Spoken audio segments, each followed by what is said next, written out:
অগ্নিকাণ্ড পরবর্তী হযরত শাহজালাল আন্তর্জাতিক বিমানবন্দরে কার্গো শাখা চালু হলেও কার্যক্রম চলছে ধীর গতিতে। ব্যবসায়ীরা বলছেন এর ফলে পণ্যের নমুনা এবং জরুরি কাগজপত্র পেতে সময় বেশি লাগছে। ধীরগতির সেবায় বিমানবন্দরের পণ্য জমছে, পাওয়া যাচ্ছে না কার্গোর সময়, আবার পেলেও ভাড়া গুনতে হচ্ছে বেশি। জাহাদুল ইসলামের প্রতিবেদন। ফ্যালকন অ্যালুমিনিয়াম মাল্টিলেয়ার অ্যানোডাইজড হওয়ায় সম্পূর্ণ স্ক্র্যাচ প্রুফ। Falcon aluminium. গেল মাসে হযরত শাহজালাল আন্তর্জাতিক বিমানবন্দরের কার্গো শাখায় লাগা আগুনে পুড়ে যায় সবকিছু। সাময়িক সময়ের জন্য বন্ধ থাকে কার্যক্রম। যদিও পরের দিনই আমদানি এবং রপ্তানি কার্যক্রম স্বাভাবিক রাখতে চালু করা হয় কার্গো শাখা। 24 ঘন্টা খোলা থাকছে কাস্টমস হাউসও। ব্যবসায়ীরা বলছেন তবুও মিলছে না স্বাভাবিক সেবা। এই ব্যাকলগটা ক্লিয়ারের জন্য যে এক্সপিডাইট প্রসেস, সেই জিনিসটা হচ্ছে না বিদায় ব্যাকলগ থেকেই যাচ্ছে, আমরাই ক্ষতিগ্রস্ত হচ্ছি। এখন করণীয় যেটা, সেটা হচ্ছে এই যে প্রসেসটাকে কনডেন্স করে নিয়ে এসে যে এক্সপিডাইট করা, এই জিনিসটাই মিসিং।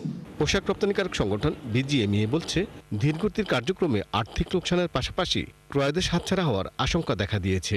অনেকগুলো শিপমেন্ট ছিল ক্রিসমাসের উপলক্ষে, সেই অর্ডারগুলো ডিলে হচ্ছে, অনেকগুলো অর্ডার ক্যান্সেল হয়ে যাচ্ছে, অনেকগুলো এয়ারে নিচ্ছে।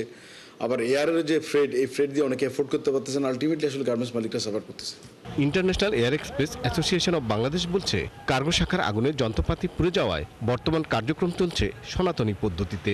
পুরা কাজটাই করতে হচ্ছে ম্যানুয়ালি করতে হচ্ছে বলেই সেখানে এখন এই লোকবল যে অনেক কম, সেটার জন্য এক দুটো হলো, যেমন আগে এক্সপ্রেস কুরিয়ার এবং সিএনএফ এজেন্টের লোকজন ওনারা ভিতরে যেয়ে তারাও কিন্তু মানে এই যে মালামাল খোঁজা এবং কোন এরিয়াতে মালটা আছে সেটাকে ট্রলিতে লোডিং করা, প্যালেটিং করা, প্যালেট ভাঙা ইত্যাদি করা, এই কাজগুলো কিন্তু ওরাও কিন্তু সক্রিয়ভাবে করতো এই কাজগুলো, কিন্তু এই কাজগুলো এখন তারা করতে পারছে না। ব্যবসায়ীরা বলছেন নির্দিষ্ট সময়ে পণ্য গ্রহণ এবং রপ্তানি করতে না পারায় জরিমানা গুনতে হচ্ছে।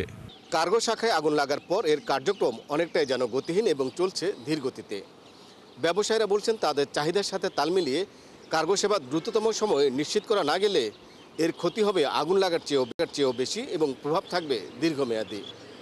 জাহিদুল ইসলাম, ৭১, শাহজালাল আন্তর্জাতিক বিমানবন্দর, ঢাকা।